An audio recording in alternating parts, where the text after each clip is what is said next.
This will be the first time the two heads of state will meet in 6 years, and typically a high-profile encounter such as this one would entail extensive negotiations over the agenda and the possible outcomes of this meeting. But details about this summit became public only hours ago. Still, international experts are emphasizing the significance of this historic moment. It's expected to be a short meeting with potentially strong implications. It's a big deal.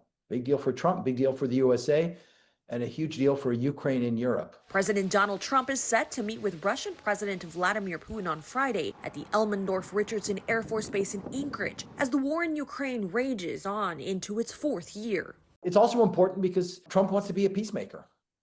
Really important to him to be seen as a statesman who can get things done in the world. Trump warning that Russia will face very severe consequences if Putin doesn't agree to end the war in Ukraine during Friday's meeting. It's a fool's errand.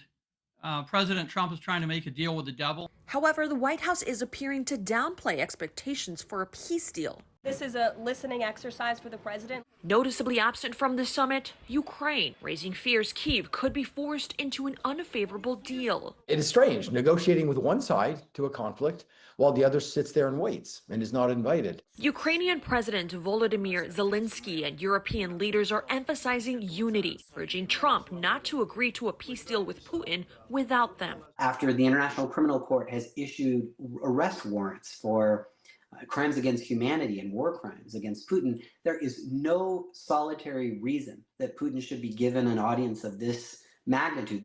Trump said if his meeting with Putin on Friday goes well, he'd like to immediately schedule a second meeting, and this one inviting and including the Ukrainian President Zelensky. Reporting in Anchorage, Alaska, I'm Maribel Gonzalez.